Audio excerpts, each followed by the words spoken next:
இங்கே வருகை தந்துள்ள அனைவருக்கும் என்னுடைய மனமார்ந்த நன்றியை தெரிவித்துக் கொண்டு அவங்க எல்லாரையும் வருக வருக என்று வரவேற்கிறேன். ஆர்யா என்னுடைய நண்பரில் இந்த உயிர் நண்பன் அப்படின்வாங்களே அந்த மாதிரி நாங்கள் கல்லூரியின் இல்லை காசு கொடுத்துருக்கான்னு சொல்லி தான் ஆகணும்.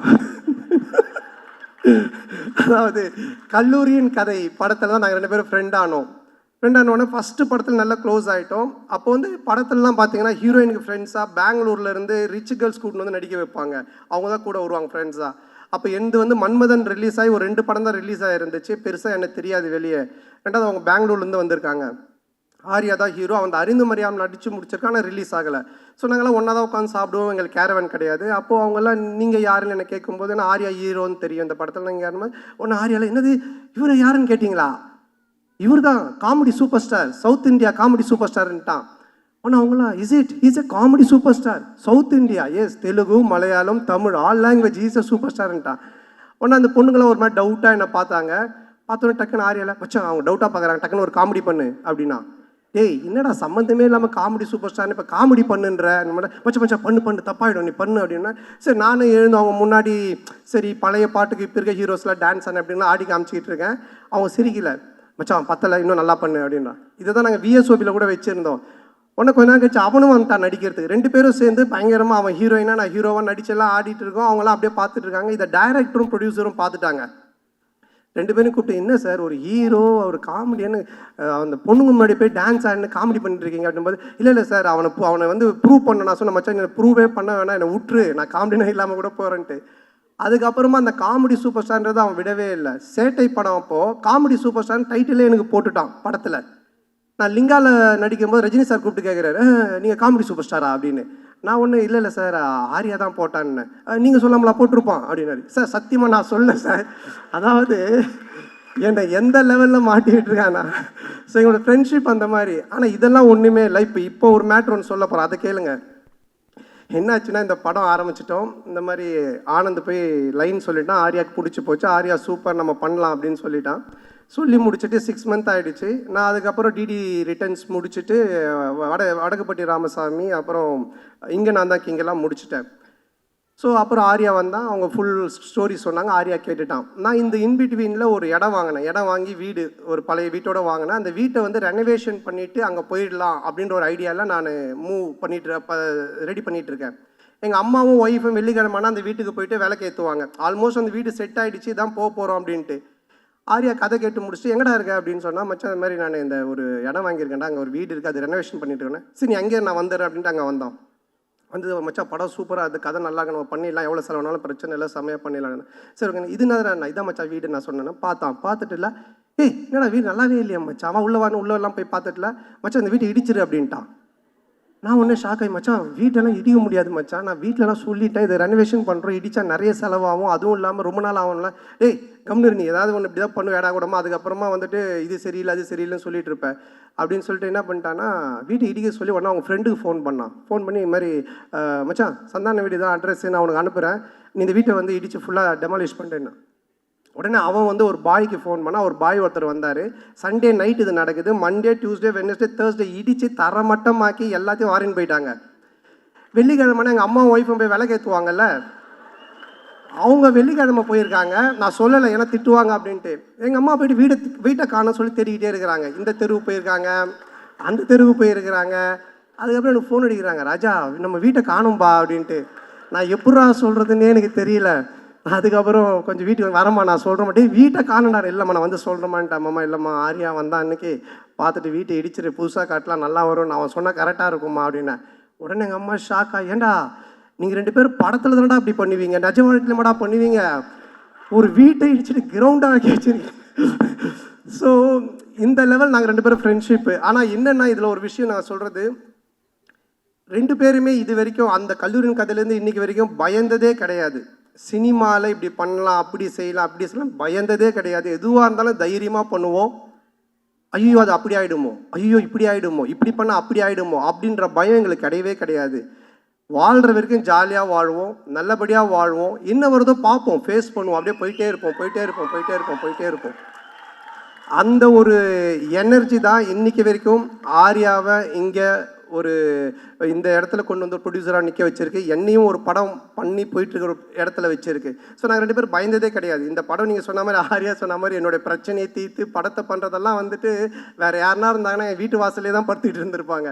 ஸோ அந்த அளவுக்கு ஏன்னா ஆர்யா சொன்னது, நீ இந்த படம் பண்ணி முடிக்கிற வரைக்கும் வேறு படம் கமிட் ஆகாத, ஃப்ரீயாக பண்ணு, உன் பிரச்சனை எல்லாத்தையும் நான் பார்த்துக்கிறேன், உன் வேலை படத்தை ஜெயிக்கிறது மட்டும்தான் அப்படின்னு சொன்னால் அதுக்காக இறங்கி இந்த படத்தில் வேலை செஞ்சுருக்கேன். நிச்சயமாக இந்த படம் மிகப்பெரிய ஒரு வெற்றி படமாக ஆர்யாவுக்கு நான் திருப்பி தருவேன். மிகப்பெரிய வெற்றி படமாக இது இருக்கும். எங்களுடைய எஸ்டிஆர் ஸோ அவரை பற்றி நான் நிறைய இன்டர்வியூவில் சொல்லியிருக்கேன். அதாவது அவர் இல்லைன்னா இன்றைக்கி நான் இங்கே இல்லை. ஸோ அவர் தான் சினிமாவில் என்னை கொண்டு வந்தது. அதுக்கு முன்னாடியே அவர் படத்தில் நான் வந்துட்டு அட்மாஸ்பியர் நடிச்சிருக்கேன், காதல் அழிவதில்லை படத்தில். அதுக்கப்புறம் அவர் எடுத்து போட்டு பார்த்துட்டு, இது நடுவில் வந்து மூஞ்சல் இவ்வளோ ரியாக்ஷன் கொடுத்துட்டு நீயும் நானும் கூல் சுரேஷும் தான் நடுவில் போய் டிஸ்டர்ப் பண்ணிகிட்டு இருப்போம். ஸோ பார்த்துட்டு இது பண்ணார். அதுக்கப்புறம் மன்மதனில் கூப்பிட்டு கொடுத்தாங்க ஃபஸ்ட்டு சான்ஸ். மன்மதனில் ஃபஸ்ட்டு டே ஷூட்டிங் போய் நான் ரெடியாக நின்றுட்டுருக்கேன். அதில் வந்து அவர் அந்த மொட்டை கேரக்டராக உள்ளே வருவார். வந்த உடனே நான் வந்து வாங்கன்னொன்னே இந்த மாதிரி என் பேரை கேட்பார், இங்கே இன்ட்ரடியூஸ் ஆகும், இதுதான் சீன். நான் ரெடி ஆகிட்டேன், நான் ரெடியாக இருந்தேன். அப்புறம் அவர் வந்தோன்னு ஒரு சின்ன டிஸ்கஷன் போயிட்டே இருந்துச்சு. நான் டவுட் ஆகிட்டு, என்ன ஏதாவது ஆளுகளை மாற்றுறாங்களா இல்லை என்ன ஆச்சுன்னு தெரியலையே அப்படின்னு போயிட்டு மெதுவாக என்னாச்சு அப்படின்னு சொல்லி கேட்டேன். இல்லை, நீ லொல்லு சபாலேருந்து வந்திருக்கீங்க, இப்போது ஃபஸ்ட் டைம் ஸ்க்ரீனில் காட்ட போகிறோம், உங்களுக்கு ஒரு கிளாப்ஸ் வரணும் ஓப்பனிங்கே, அதுக்காக யோசிச்சுட்டு இருக்கேன், சும்மா ஜென்ரலாக வந்து பேச வேண்டாம் அப்படின்னு சொன்னார். ஆனால் நான் வந்துட்டு எனக்கு கிளாப்ஸா தேட்டரில் அடிப்பாங்களா அப்படின்னு சொல்லி கேட்டேன். இல்லை லொல்லு சபா டிவியில் ரீச் இருக்குல்ல, கண்டிப்பாக உங்களுக்கு தேட்டரில் கிளாப்ஸ் வரும் அப்படின்னாரு. அப்போ நான் வந்து என்ன பண்ணணும் அப்படின்னு சொல்லி கேட்டேன். சரி ஒன்று பண்ணலாம், நான் வந்தோடனே உன் பேர் கேட்குறேன், உன் பேர் என்னென்னா அப்போ தான் வச்சோம் பாபின்னு வச்சோம். உன் பேர் என்னென்னு கேட்குறேன், நீ வந்துட்டு பாபின்னு சொல்லு. நான் எக்கோவில் வந்து ஒரு 3 இடத்துல பாபி பாபி பாபின்னு அப்படி போட்டுட்டு மியூசிக்கெல்லாம் காமிச்சிட்டு அப்புறம் நான் சீனுக்குள்ளே நம்ம போகலாம் அப்படின்னாரு. நல்லா இருந்துச்சு. அவருக்கு என்னென்னா என்னை காட்டும் போதே ஒரு கிளாப்ஸோட காட்டணும் அப்படின்றதுக்காக சொன்னார். அப்போ நான் சொன்னேன், இல்லை இப்படி ஒன்று பண்ணலாமா, என்ன நீங்கள் கேளுங்க, நான் வந்து 3 தடவை நானே பாபி பாபி பாபின்னு சொல்கிறேன், அதுக்கப்புறம் நீங்கள் அந்த டைலாக் சொல்லுங்கள், அப்படி பண்ணலாம் அப்படின்னா. ஒன்று அவரும் சிரிச்சிட்டு, சரி நல்லா தான் இருக்குது, ஆனால் பில்டப்பாக இருக்காது, ஆனால் நல்லா தான் இருக்குது அப்படின்னாரு. நல்லா தான் இருக்கும் அப்படின்னு சொல்லிட்டு அப்போ தான் அந்த ஃபஸ்ட்டு டைலாக்கு அவர் வந்து என்கிட்ட கேட்பார், உன் பேர் என்னன்னுவார். நான் ஒன்று பாபி பாபி பாபின்னுவேன். ஒன்று அவர் பாபி பாபி பாபின்னுவார், டேய் ஒரு பாபி தான்டா என் பேர் அப்படின்னு சொல்லுவேன். அதுக்கப்புறமா பில்டப்புக்காக 3 தடவை சொன்னோம் அப்படின்னு. ஸோ இப்படி தான் என்னோடய ஃபஸ்ட்டு சீன் அவரோட ஆரம்பித்தது. நான் எதுக்காக இதை சொல்ல வரேன்னா, அன்னைக்கு தேட்டரில் ஸ்க்ரீனில் எனக்கு கிளாப்ஸ் வரணும் அப்படின்னு எடுத்துக்கிட்ட அந்த அக்கறை ஆகட்டும், அந்த அன்பாகட்டும் இன்னைக்கு வரைக்கும் குறையவே இல்லை. அதே அன்பு அதே அக்கறை இப்போ பண்ணுற எஸ்டிஆர் 49லேயுமே என்கிட்ட என்ன சொன்னார்னா, டைரக்டரை கூப்பிட்டு சாண்டாக்கு என்ன வேணும், சாண்டா எப்படி நம்ம நல்லா யூஸ் பண்ண முடியும், சாண்டாக்கு என்ன பண்ண முடியும், அதை முதல்ல யோசிங்க அப்படின்னு தான் சொன்னார். அன்றைக்கி கூட வீட்டில் போய் மொட்டை மாடியில் பார்த்து ஒரு 3 ஹவர்ஸ் டிஸ்கஷன் பண்ணும்போது என்னை பற்றி மட்டுமே தான் பேசிகிட்டு இருக்காரு. ஸோ இப்படிப்பட்ட ஒரு அன்பும் அரவணைப்பும் கொண்ட ஒரு அருமையான ஒருத்தர் எனக்கு கிடைச்சது. உண்மையிலேயே நான் கடவுளுக்கு நன்றி சொல்லணும், எங்கள் அப்பா அம்மாவுக்கு நன்றி சொல்லணும். ஸோ ரொம்ப நன்றி நீங்கள், I love you all the time.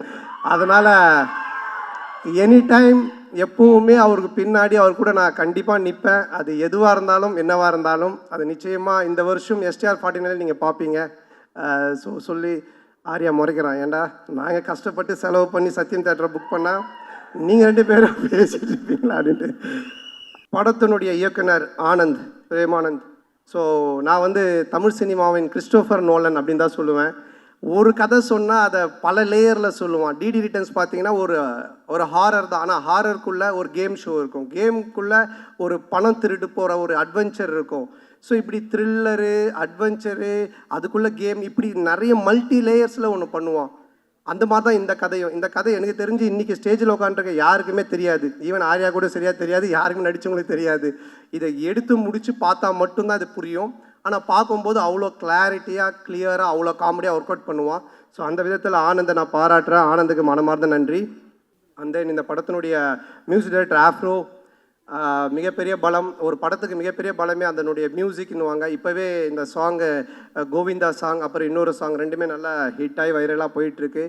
ரீ ரெக்கார்டிங்கில் ஆஃப்ரோக்குன்னு கண்டிப்பாக நீங்கள் கிளாப்ஸ் பண்ணுறாமல் ஒரு 4 இடம் இருக்குது. ராஜேந்திரன் சாருக்கு ஒன்று வாசிச்சிருக்காரு, அந்த இடம், இன்னும் ஒரு 3 இடம் இருக்குது. பிட்டு சாங், ஆனால் செம்மையாக இருக்கும். அது டிடி தில்லுதுட்டு 1, 2, 3 இதெல்லாம் பார்த்துருக்கேன். டிடி ரிட்டர்ன்ஸ் அதே டீம் எல்லாம் பார்த்துருக்கேன். இதில் என்ன புதுசு, இதில் நம்ம என்ன பார்க்குறதுக்கு இருக்குது அப்படின்னு நீங்கள் நினச்சிங்கன்னா, Gautham Menon sir, GVM sir இருக்காங்க, அண்டு செல்வராகவன் சார் 2 பேர் இருக்காங்க. இந்த 2 பேருமே ஹாரர் ஜானரில் இப்படி ஒரு கேரக்டர் பண்ணியிருப்பாங்களா அப்படின்ற மாதிரி தான் ஒன்று பண்ணியிருக்கோம். அது உங்களுக்கு பெரிய ட்ரீட்டாக இருக்கும், ஒரு மிகப்பெரிய ஒரு எக்ஸைட்மெண்ட்டாக இருக்கும் அவங்க 2 பேருடைய போர்ஷன்ஸ். ஸோ அவங்களுக்கும் இந்த நேரத்தில் என்னுடைய மனமார்ந்த நன்றியை தெரிவிச்சுக்கிறேன். ஸோ எல்லாருக்கும் என்னுடைய மனமார்ந்த நன்றி தெரிவித்து விடைபெறுகிறேன். May 16 மறக்காமல் தேட்டரில் போய் பாருங்கள். நல்ல படம், பயங்கரமாக என்ஜாய் பண்ணுவீங்க. ஃபேமிலியோட குழந்தையோட பாருங்கள். குழந்தைங்களுக்கு தான் மெயினாக நிறைய சீக்வன்ஸ் ஒர்க் பண்ணியிருக்கோம். பயங்கரமாக என்ஜாய் பண்ணுவீங்க. தேங்க்யூ, தேங்க்ஸ், நன்றிம்மா.